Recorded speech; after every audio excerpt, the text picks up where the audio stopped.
Hey guys, my name is Zach, and welcome to CountryBunker's Trains. I've been shooting short videos and clips of my O-gauge layout for a little while now. I figured it was about time to do a proper introduction. Thank you guys for watching. I hope you've been enjoying. I wanted to take a moment and thank all of my subscribers as well. Thank you guys for all the support. It is greatly appreciated. I originally started filming short videos here and there for personal fun, and it means a lot that you guys have been enjoying it. Thank you guys. I really appreciate it. Like many in the hobby, I started off at a young age. I grew up in southeast Michigan, and this was back when Lionel had the visitor center located in Chesterfield, Michigan. One year my grandma decided to take me. Man, was I hooked. I drooled all day over that layout. I loved it.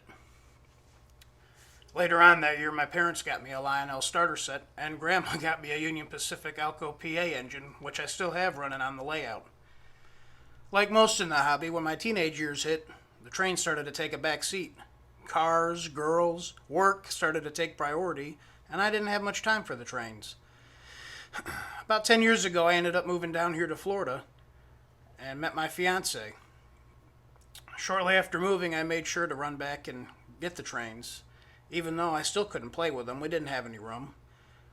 They all stayed locked up in the closet, put away. They'd come out once in a while for Christmas, go under the tree, or just to take a look at. It wasn't until about 2-3 years ago we moved into our current home, and that's when I started building the layout you see now. There is one very distinct disadvantage of living in Florida: no basements. Fortunately, however, our home has this wonderful sunroom addition that's been built onto the back of the house. It's not the biggest space, and I can't build the biggest, most elaborate layout. However, it does give me a space to get the trains out and enjoy them. I really gotta hand it to Sabrina, my fiance, for putting up with all of my shenanigans. Not too many women I know of that would enjoy a train layout next to their living room. Follow along with me and I'll show you around the layout and what I've got planned for the layout.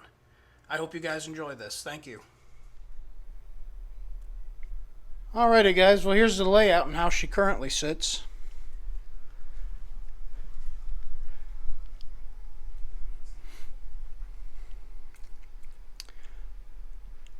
The layout originally started as an 8x8. I quickly outgrew that and added this 4-foot by 5-foot extension up front with the subway underneath.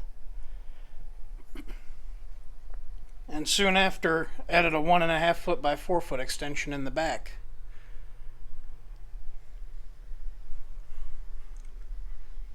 Excuse me. The layout is powered by one Lionel 135 watt power brick underneath, 2 ZW transformers, and a KW transformer, as well as with a couple smaller transformers underneath powering the accessories.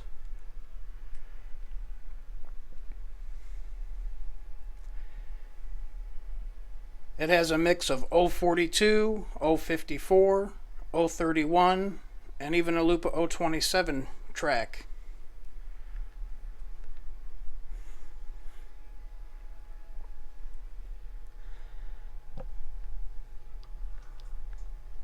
As I mentioned earlier, the Union Pacific Alco PA, there it is in the background. That's the OG of the layout. I've had that one the longest, going on a little over 20 years. She still runs great.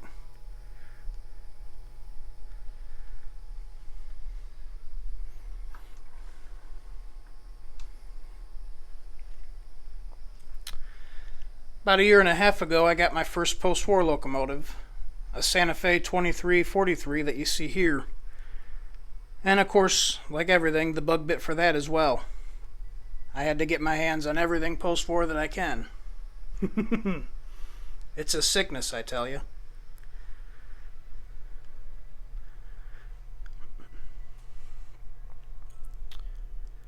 These GG1s are pretty cool. They're both 2340s, original, but they've been restored by an Elliott Wells, who's very well known for restoring these. I thought it was pretty cool. I was able to get one in each color that he redid. Gorgeous locomotives.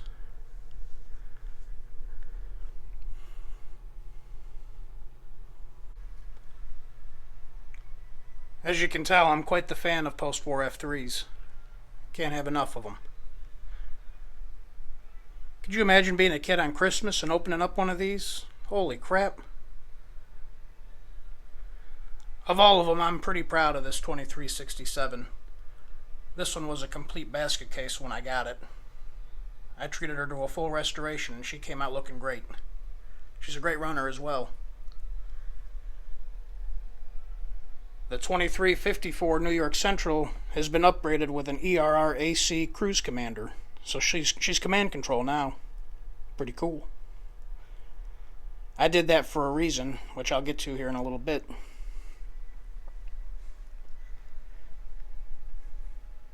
I'll include a couple pictures showing the progress of the layout from beginning till now.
I originally started out with MTH's Real Tracks. I do really like it. But once I started collecting post-war, realized the Magnetraction wouldn't work on it. So, in came the steel tubular track. Gotta love Menards. Great price. I've got some original post-war track on here as well, but obviously it's 70 years old now. It's not quite as nice. All the buildings and structures are a mix of MTH, Lionel, Woodland Scenics. I really like this city. I love that little animated billboard on the Walk This Way Chinese restaurant. That's pretty cool.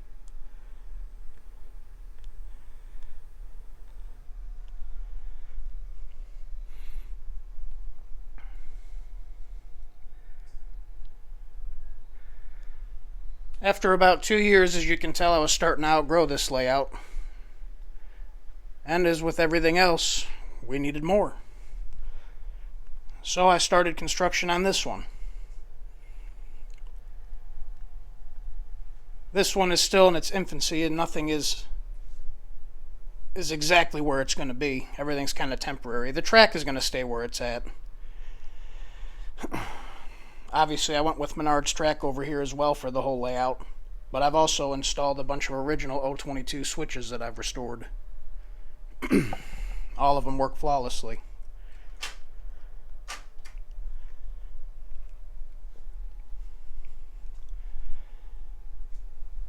As I showed you in my last video, I'm looking to expand on this layout now as well.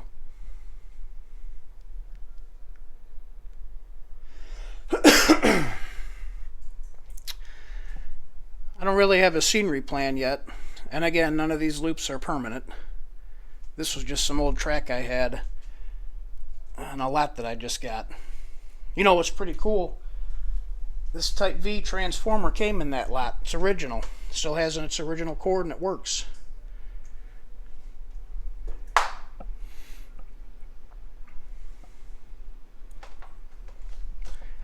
I was contemplating really hard about putting an 072 loop in. That way I could get some big articulated engines, scale size, running on the layout. The reality though, I don't have the room. I could probably pull it off, but I don't think it would look that great. It would kind of overpower what's already here. What do you guys think? Should I stay with post-war or go more the high rail route that's kind of going on over at this layout? I was even thinking of putting in a drawbridge of some sort and connecting the two.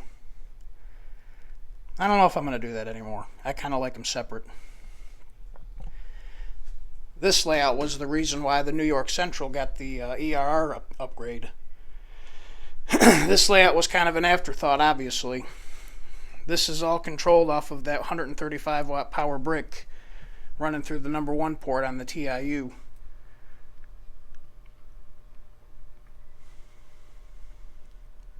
So even though it looks post-war, I can't run any of the conventional engines over here currently. I did order out of the new Lionel catalog the 120th anniversary Santa Fe set. I'm real excited to get that one. That'll look right at home on this layout.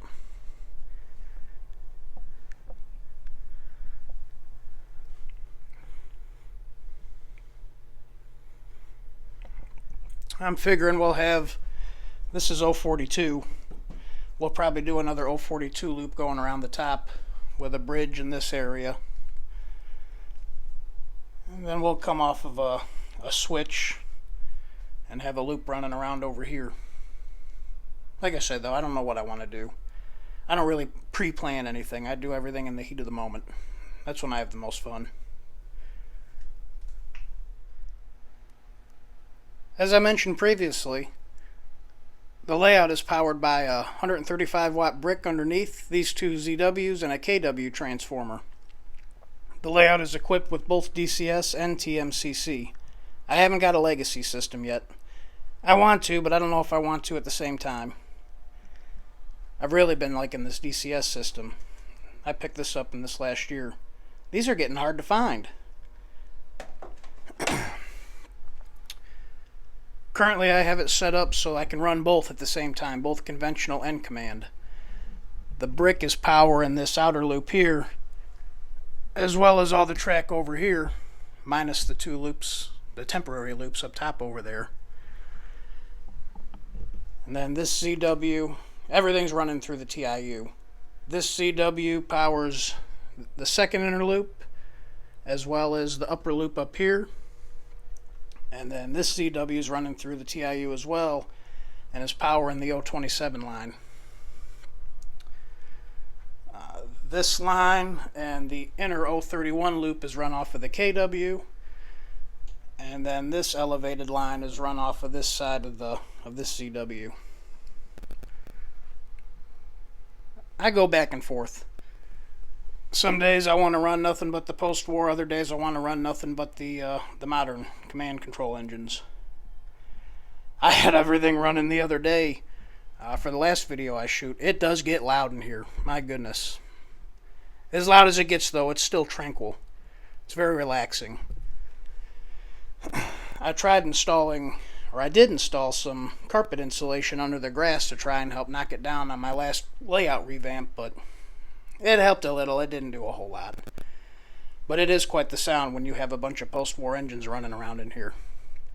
Especially the F3 growlers. Those things just sound so mean. This 2351 is a recent acquire. I got it in that same purchase I was talking about with the track and that transformer over there. She's in very sad shape. But maybe we'll do a restoration on her. We can do a little restoration series on her. I did get her to run. She will run in circles. Not good, but it'll do it.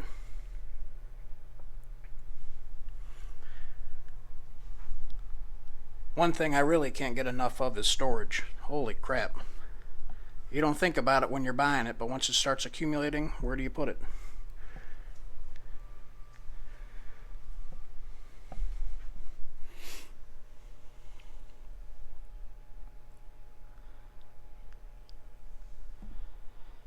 About 90% of my modern stuff is all MTH.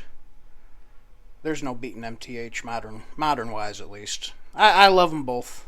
I know there's a lot of people that go back and forth, who's better, who's this, who's that. I like it all, as you can see. But for dependability-wise, I'd have to say MTH is, they got it ahead right now. It's kind of sad to hear that they're going. Hopefully somebody will pick up the torch and carry them on. Be a real shame if they kind of disappear. Luckily, from the sounds of it, the DCS will carry on, so that's a good thing. I don't want to have to worry about keeping my current engines running.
I'd have to say this is probably one of my nicest engines.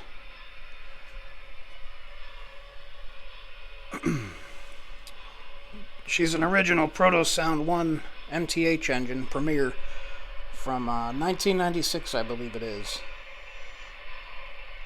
Back when eBay was in its infancy, Grandma loved shopping on there. It worked out for me too, because she spoiled me rotten. Aside from the Alco I mentioned earlier, this one's probably this is the second longest one I've had. I just had her upgraded to PS3 this year. If you guys are thinking about it, I highly recommend it. It's worthwhile. I love it.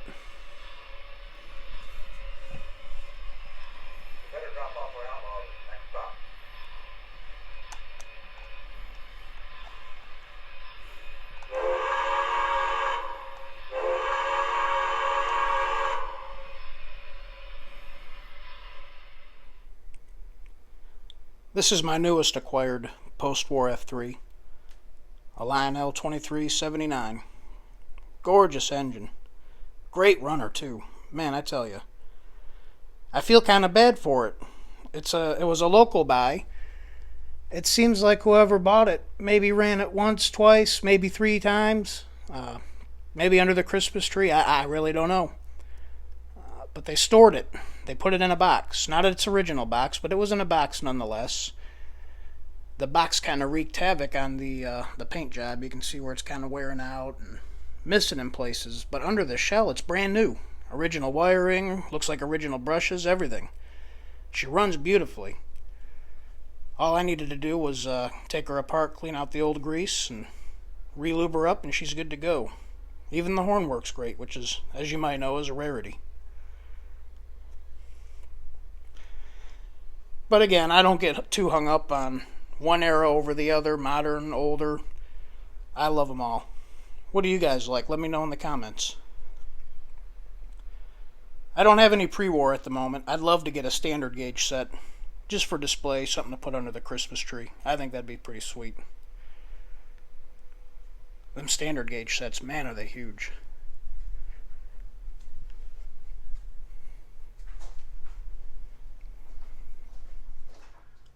Once again, thank you guys for watching the video. I hope you enjoyed it.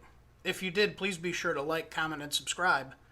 If there's anything that you saw you'd like to see more of, please let me know and maybe we can take a look at it in the future.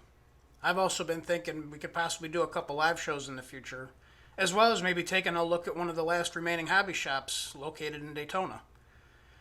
Until next time, guys, take care. I'm Zach, and once again, this is Country Bunkers Trains. Have a good one.